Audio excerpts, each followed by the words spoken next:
Eso es. El tema de hoy, una vez más, es vuelvan a buscarme y vivan. Es segunda parte. Vuelvan a buscarme y vivan. ¿Quién dio este mensaje? Bueno, este mensaje fue dado por Amós, profeta levantado por el Señor. Este profeta era un pastor de ovejas.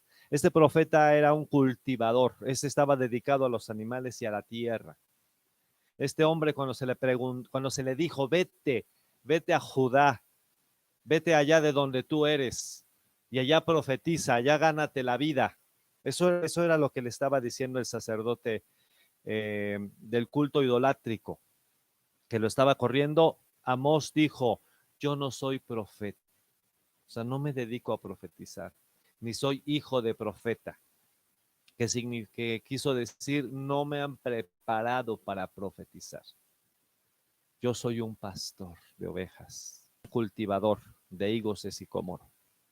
Entonces este hombre fue alguien que nadie conocía, mucho menos no había profetizado, no había tenido un ministerio como el de Elías o como el de Eliseo, pero Dios lo llamó, porque Dios usa a quien Él quiere.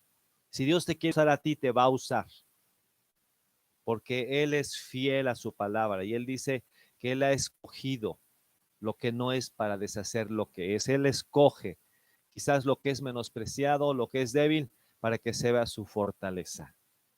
Así que el Señor escoge a este hombre, Amós, y lo escoge en un tiempo, en una etapa en la que Israel ha prosperado tremendamente. Se dividió hace varios años la nación, aquella que gobernó como una sola nación, David y Salomón, ahora se convirtió en un reino dividido. Y en ese reino dividido encontramos ya para estas fechas, estamos hablando de los años 790 al 750 más o menos, estamos hablando de que en el reino del norte estaba Jeroboam II, el cual volvió a extender el territorio que había perdido su abuelo, su bisabuelo, y entró en una etapa de mucho esplendor. No habían tenido ese poder, ese dominio durante ya 200 años, durante 100 años. No habían tenido ese dominio, lo tenían otra vez. Y en el reino del sur estaba Usías, que también fue un rey muy poderoso que gobernó 52 años, junto con su padre primero y después junto con su hijo. Pero estos reyes llevaron a la nación a un tiempo de esplendor. Así que la pregunta es, si Dios ahora ya de alguna manera ha bendecido, el pueblo tiene otra vez cierto apogeo, cierto dominio, cierto poder, ¿cuál fue el resultado? El resultado fue que la justicia fue menor que la injusticia, y creció la injusticia. Ejemplo simple, ¿sí? En lugar de caminar con Dios y en lugar de oír a los profetas, el pueblo dejó a Dios, ¿sí? En lugar de caminar con Dios y en lugar de oír a los profetas, el pueblo dejó a Dios. Empezó o caminó con una vida moral. Por ejemplo, una de las cosas que el Señor dice ahí en el profeta Amós es que el padre y el hijo tenían la misma mujer. Es como un ejemplo nada más. Y además de eso, la idolatría sigue creciendo. En medio de esta situación, el Señor levanta a este profeta llamado Amós. Bien, ya había profetizado acerca de las naciones que estaban alrededor, básicamente porque no habían sido piadosas al conquistar, habían oprimido a la nación, a Israel en su momento. ¿Sí? Y hasta aquí, si Amós se hubiera detenido ahí, hubiera sido un profeta que todos hubieran querido, porque estaba profetizando contra las naciones vecinas. Sin embargo, viene la palabra para el pueblo de Dios, específicamente o principalmente para Israel en el norte. Y el Señor dice que ha llegado ese momento en el cual Él va a juzgar. Vean cómo inicia el capítulo 4. Amós capítulo 4 dice, escúchenme ustedes, vacas gordas que viven en Samaria, ustedes y aplastan al necesitado y que les gritan siempre a sus esposos, tráiganos otra bebida. El Señor soberano ha jurado por su propia santidad, llegará el día cuando ustedes serán llevadas con garfios enganchados en sus narices, hasta la última de ustedes será arrastrada lejos. 3. Las sacarán por las ruinas de la muralla, serán expulsadas de su fortaleza, dice el Señor. A partir de este capítulo 4, el Señor habla muy directamente, muy fuerte contra el pueblo de Israel. Y aquí habla aún con las mujeres. Fíjense, había mujeres que así les llama. En la versión Reina Valera les llama vacas de Baasán, porque era un lugar muy fértil donde las vacas se engordaban. Entonces, estas mujeres habían llegado a una opulencia, pero en esa opulencia ellas maltrataban, oprimían al pobre. ¿Ok? Así que, ¿qué era lo que estaba sucediendo? Que ahora que estaban en abundancia, oprimían a los pobres y vivían con desenfreno. Esa era la situación que estaban viviendo. El Señor les dice, ¿saben qué? Definitivamente sigan en su rebelión, aumenten su rebelión y sigan sacrificando en el altar idolátrico. Había un altar que había sido edificado desde el año 930, cuando se dividió el reino y el primer rey del norte, para que las tribus que se quedaron con él no fueran a Jerusalén a adorar en las fiestas. Había levantado 2 becerros de oro, uno en Betel, y estableció un nuevo culto idolátrico. A partir de esa fecha, ya habían pasado 140, 150 años y ellos seguían en la misma situación. Ahora, atención con esto, porque vean la razón por la cual viene el juicio. El Señor empieza a decirles más adelante, dice el versículo 6, hice que pasaran hambre en cada ciudad y que hubiera hambruna en cada pueblo, pero aún así ustedes no se volvieron a mí. Así que hubo una serie de cosas que sucedieron para que ellos se volvieran a Dios, y no se volvieron. Hubo falta de pan. Después se detuvo la lluvia y no se volvieron a Dios. Después hubo plagas sobre los huertos y no se volvieron a Dios. Hubo mortandad y no se volvieron a Dios. Fueron trastornados y no se volvieron a Dios. No se volvieron a Dios, no reconocieron que las cosas que estaban pasando Dios los podía sacar adelante, y además Dios podía volverlos a tener. Tenían que dejar la idolatría. Este fue el problema de la nación de Israel. Y el Señor sigue hablando a través del profeta Amós y sigue expresando cuáles son las causas, cuáles son las razones. ¿Qué otras razones hubo? Bien, ¿por qué vino el juicio? ¿Por qué tenía que venir? Dice también que ellos adoraron en los altares paganos. Siguieron amando a sus ídolos, a sus dioses extranjeros y extraños. Torcieron la justicia y odiaron a los jueces rectos. Es decir, la gente empezó a tener tal poder económico que ahora empezó a hacer que la justicia se inclinara hacia ellos, aunque fueran injustos, aunque no lo merecían. ¿Les suena esto familiar? Sí. Empezó a haber una corrupción en la sociedad y en la justicia. Y la gente más rica empezó a oprimir al más pobre. Y si por ellos fuera, que hubieran muerto. ¿Qué más sucedió entonces? Bueno, dice que afligieron al justo y recibieron soborno. Y por eso los tribunales privaron de justicia al pobre. Situación que ya Israel vivió en aquel tiempo. En ese apogeo que tenían, se volvieron corruptos. Eso trajo juicio. ¿No será esa una de las razones por por las que nuestras naciones están siendo juzgadas ahora. Están recibiendo una consecuencia de su injusticia. En esa situación estaban. Ahora, al final de cuentas, ellos tenían una confusión en la cabeza también. Tantito adoraban a sus dioses y tantito adoraban al Dios Todopoderoso, al Rey de Reyes y Señor de Señores, Creador del universo, el único Dios. Y entonces, ¿qué era lo que ellos hacían? Uniones, ofrecían ofrendas y le componían nuevos cantos a Dios, pero no eran sinceros, solamente lo hacían para cumplir. Ese es el problema de la religión y sigue siendo el problema ahora. Cuando la gente solo adora a Dios o busca a Dios en las iglesias, en las reuniones, en el tiempo que le ha dedicado, pero lo hace sin fe, sin sinceridad, sin ánimo, sin entrega, de dientes para afuera. Esto, en lugar de ser un sacrificio de olor grato para Dios, hiede. Delante de Él es insoportable.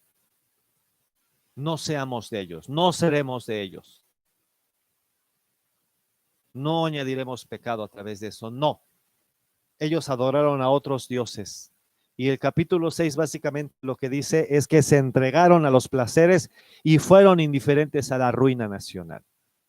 Así que si Dios te está bendiciendo, que es lo que yo espero y que sé que va a venir, no lo olvidemos. ¿Qué fue lo básico que pasó con el pueblo de Dios?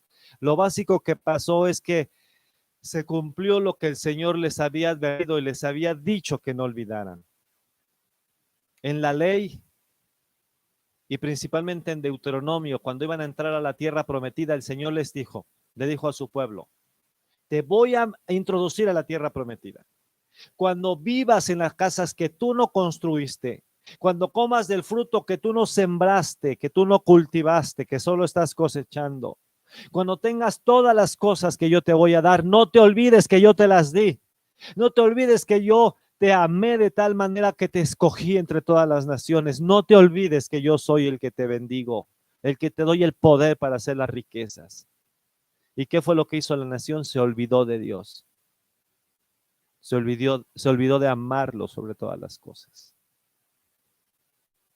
Pero el mensaje sigue siendo, vuelvan a buscarme y vivan. Vuelvan a buscarme y vivan. Bien, ¿de qué manera encontramos que el Señor les llama? Dice ahí en Amós capítulo 5, versículo 14, hagan lo bueno y huyan del mal para que vivan. Entonces el Señor Dios de los ejércitos celestiales será su ayudador, así como está con nosotros, no solo porque digamos yo creo en Dios. Dios está con nosotros no solo porque digamos me dé la Biblia o estoy orando. Hay que buscar lo bueno. Hay que buscar lo bueno. Hay cosas que todavía podemos mejorar. Hay cosas que todavía podemos hacer más allá. Hasta el punto, como dice el versículo 15, odien lo malo y amen lo bueno. Conviertan sus tribunales en verdaderas cortes de justicia. Quizás el Señor Dios de los ejércitos celestiales todavía tenga compasión del remanente de su pueblo. Así que la sentencia estaba sobre toda la nación, sobre todo Israel, reino del norte. Pero todavía el Señor les dice, aborrezcan lo malo, amen lo bueno. Y quizás Dios tenga misericordia del remanente. ¿Qué es remanente? Remanente es el pequeño grupo de fieles. Y había un grupo de fieles que todavía amaban a Dios. Él les está diciendo, si ustedes aman la verdad, lo justo, aman a Dios, lo vuelven a buscar, ustedes no van a pasar por todo lo que pase esta nación. Van a ser guardados en medio de todo lo que suceda. Y otra cosa que yo creo que el Señor vio en su pueblo y pidió en su pueblo y obró en su pueblo, ¿sí? Que es lo que hizo el profeta Amós. Intercedan, yo pondría esta palabra. Dice en el capítulo 7, el Señor soberano me mostró una visión. Lo vi preparándose para enviar una enorme nube de langosta sobre la tierra. Esto ocurrió después de que la parte de la cosecha del rey había sido recolectada, pero fue cuando se acercaba la cosecha principal. En mi visión las langostas se comieron todo lo verde que se veía. Entonces le dije, oh Señor soberano, por favor, perdónanos o no sobreviviremos de este, porque Israel es tan pequeño. Así que el Señor se retractó de este plan y dijo, no lo haré. Después tuvo una visión donde vio que el fuego consumía. ¿Sí? Dice en esta versión que el fuego venía desde las profundidades del mar e iba devorando toda la tierra. Y entonces una vez más Amós intercede, ora, pide al Señor y le dice, Señor, detente o no sobreviviremos. Y el Señor también se detuvo. Así que hay juicio inminente que está ahorita, está sucediendo. ¿Qué es lo que nos toca? Podemos todavía clamar al Señor, que no lleguemos al punto del desastre. Todavía lo puedes hacer. Está en ti, está en mí que busquemos al Señor, que seamos como el remanente, que seamos como el grupo de gente que en medio de toda la nación está amando a Dios y lo está buscando y está clamando y será escuchada, porque Dios así quiere hacerlo, quiere escucharnos, quiere que clamemos, está buscando quien se ponga en la brecha y quien interceda. La cuestión es que la nación, el pueblo de Israel, en lugar de accionar, fíjense lo que sucedió. Cuando hay rebelión a la palabra de Dios, la situación es peor. Dice en Amós 7, 10 al 17. Luego Amasías, el sacerdote de Betel, recuerden, Betel era el lugar donde estaba el ídolo, el becerro de oro. El sacerdote que estaba ahí, llamado Amasías, le mandó un mensaje al rey y le dijo, mira, Amós está tramando una conspiración contra usted. Y aquí mismo, en el umbral de su casa, él ha dicho que pronto van a matar al rey y que el pueblo de Israel será enviado al destierro. Entonces Amasías envió órdenes a Amós y le dijo, vete de aquí, profeta, regresa a la tierra de Judá y gánate la vida profetizándote allí. Entonces el profeta, guiado por el Señor, le dijo en el versículo 16. Ahora bien, escuchen este mensaje del Señor. Tú dices, no profetices contra Israel, deja de predicar contra mi pueblo. Pero esto es lo que dice el Señor, tu esposa se convertirá en prostituta en esta ciudad y a tus hijos y a tus hijas los matarán y tú vas a morir en tierra extranjera. A veces cuando compartimos la palabra, a veces cuando le hablamos a la familia, a los amigos, la reacción no es la mejor, no es positiva. Pero no tenemos que dejar de hacerlo. Si Dios está poniendo en tu corazón carga, amor, escucha, amor, ¿sí? No solo una especie de enojo y de decir, ya, ¿para qué les hablo? ¿Para qué pido por ellos? Sino amor, seguir amándolos. No dejes de hacerlo a pesar de la respuesta, porque Dios quiere que le buscamos y que vivamos. Ahora, ¿qué es lo que aprendemos? Bien, lo que aprendemos de esto, yo lo veo en Romanos capítulo 8. Romanos capítulo 8 dice, ahora pues ninguna condenación hay para los que están en Cristo, los que no andan conforme a la carne, sino conforme al Espíritu. Porque la ley de vida en Cristo Jesús ha librado de la ley del pecado y de la muerte. Entonces, Romanos 8:3 dice, porque lo que era imposible a la ley, por cuanto era débil por la carne, es decir, lo primero que dice es que lo que el hombre no podía hacer por sí mismo, Israel es una muestra de que no puede el ser humano cumplir la ley. Israel es una muestra de que cuando tiene problemas clama a Dios, pero conforme sale de ello, porque yo creo que cuando Israel pasó las hambres, pasó las dificultades, la guerra, y lo vemos en toda la historia, desde los jueces, clamaban a Dios. Y Dios le respondía. Pero nada más pasaba eso y volvían al pecado, volvían a las mismas.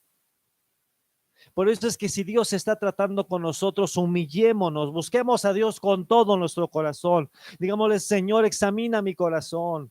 Si continúa, Señor, esta situación, este problema, es que tú quieres limpiarme más y quieres que yo definitivamente me vuelva a ti.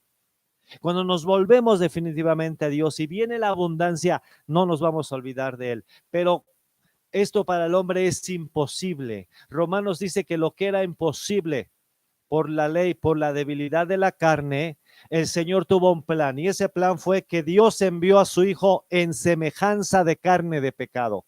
Dios envió a Jesús como uno como nosotros, con estas debilidades, y a causa del pecado condenó al pecado en la carne. Jesús venció el pecado, venció la debilidad, y de esa manera fue que Él logró no solo pagar por nuestros pecados, no solo perdonar nuestros pecados pasados, sino logró darnos el poder para que tengamos una nueva vida, para que podamos vencer el pecado, para que no seamos débiles en nuestra humanidad, sino fuertes en nuestra relación con Él. Lo que necesitamos es volverlo a buscar. Vuelvan a buscarme y vivan. Esto es posible para toda persona. No importa quién seas, no importa dónde estés, no importa cuánto has luchado, no importa cuánto estés sufriendo, no importa cuánto has fallado. Siempre hay esperanza. Pero tenemos que acudir a aquel que venció el pecado y que venció la carne. Tenemos que echar nuestra debilidad sobre Él, nuestra ansiedad sobre Él, nuestras cargas sobre Él y todo lo que somos. Y seremos prosperados. Y no nos olvidaremos de Él. Ánimos, ánimos tomemos en Cristo. Fortaleza tenemos en el Señor. Vida tenemos en Él. No dejes pasar otro día. No dejes pasar la oportunidad. Sea que estás pasando tiempo de prueba, o sea que estás en abundancia, es tiempo de volvernos a Él de todo nuestro corazón y vivir. Que Dios te bendiga, que Dios sea con nosotros. Toma unos minutos para hablar con Dios y cada día hazlo. En el nombre de Jesús. Amén.